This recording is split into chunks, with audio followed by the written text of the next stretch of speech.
Okay, guys, so lesson 2.3, unit 2, lesson 3, understanding proportional relationships, in other words, equivalent ratios. Our essential question you should know to answer by the time we get done with this is how are proportional quantities described by equivalent ratios?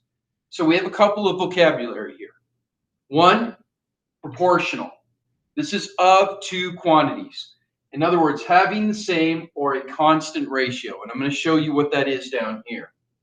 A ratio is how many times one number contains another. Okay, now a ratio is a fraction. Okay, so my example is 1/2.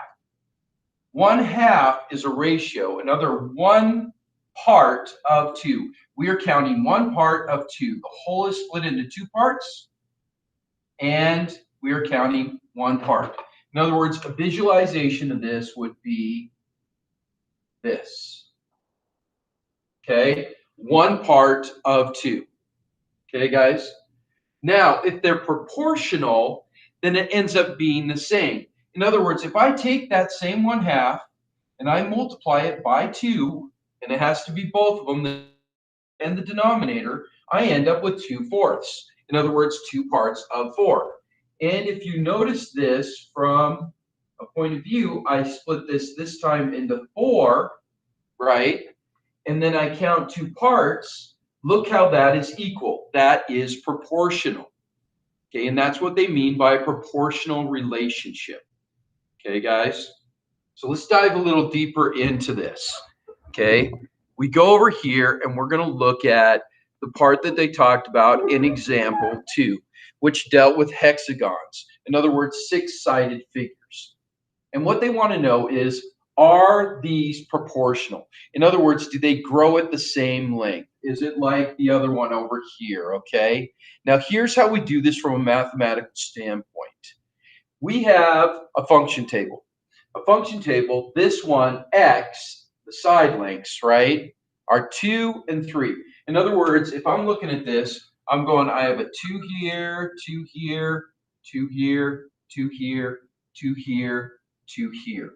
That means the perimeter is going to be 12. 6 times 2 is 12. Okay, then we have another one where it would be 3 on each side, which would make a perimeter of 18.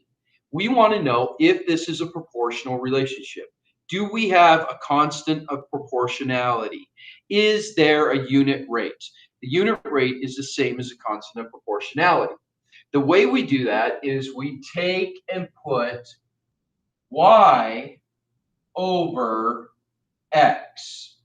In other words, I would put 12 over 2 and reduce it, which equals 6. Okay, so 6 is, for right now, what we're saying, our constant of proportionality. But we don't know that unless the other one comes out the same. In other words, I would again take 18 over 3 and reduce it, and that is also 6. So yes, these are proportional because they have the same constant of proportionality. They have the same unit rate. In other words, anything that I put over here in x, I would multiply by 6 to figure out what y is. If I decided to go 4, I would multiply it by this by 6, and that would be 24. Okay, do you see how that works? So our 6, each one, we multiply by 6. That's what makes it our constant of proportionality or our unit rate. Okay, guys? So now we're going to get a little bit more complex. So make sure if you don't understand some of this or you don't understand some of the problems, you ask me in class. So now we're going to go to example 3. Now, example 3 here talks about sugar and cookies. They tell us with 1.5 cups of sugar, we can make 24 cookies. But they want to know how much sugar you would need to make 36 cookies. So what we need to do is we need to find our constant of proportionality, our unit rate, and then we can multiply that, okay? Now the way we do that is the same way we did the one before. We're going to say that this is x and this is y. I've already gone through and organized this information. And we want to put y over x, okay? So in other words, and you should know how to do these problems already from the previous chapter, the previous unit, I'm going to put 24 over 1 1/2. This creates a complex fraction, but every fraction is a division problem. So this would actually equal 24 divided by 1 1/2. Okay, 1 1/2. Okay, so then what we do is we turn these into fractions. In other words, 24 over 1 divided by, and I'm going to turn this into an improper fraction, 3/2. Now you should know by now we don't divide fractions, right? We go through and we multiply by the reciprocal. In other words, I keep the 24 over 1 the same, and then I multiply by 2 over 3. Now before I do anything, I'm going to cross cancel. I have multiplication sign in the middle of two fractions. What can I divide 24 and 3 both by? Both by 3. 3 divided by 3 is 1. 24 divided by 3 is 8. We multiply across, this becomes 16. So in other words, what we're saying is our unit rate, okay, our constant of proportionality, in other words, if I made an equation out of this, I would say, I'm going to erase this after I write it, so make sure you write it down, 1 1/2 multiplied by 16 equals 24. So in other words, what we want to do is we then want to take 36 divided by 16, and that will tell us how much sugar we need. Okay? See if you can follow that. Okay, so in other words, we erase this, and we're going to now do this based on the 16. We found out 16 is our unit rate. That's our constant of proportionality. So now I'm going to take 36 and divide it by 16. Okay, so 36 divided by 16. So in other words, this is where I would take, and you know what? I'm going to do this as if it were a fraction because you guys haven't seen this before. So in other words, this equals 36 divided by 16. I could do this with a calculator, but then I'm going to end up with a decimal, and we want a mixed number. So in other words, we would go like this.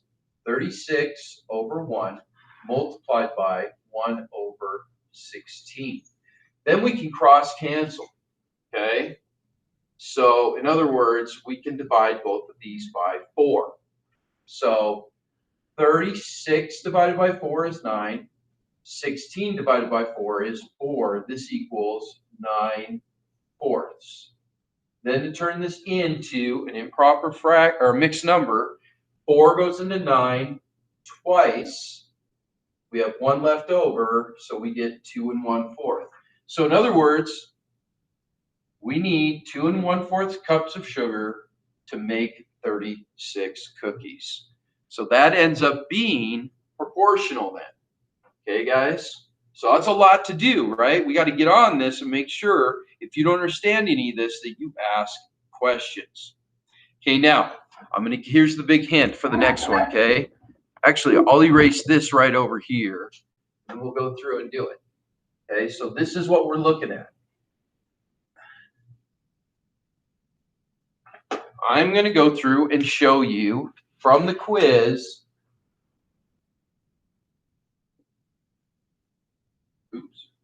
From the quiz number 4. Okay, so what we want to do is we want to look at it this way. Okay, we want to do our y over x. Okay, in other words, our y over x is 51 over 3.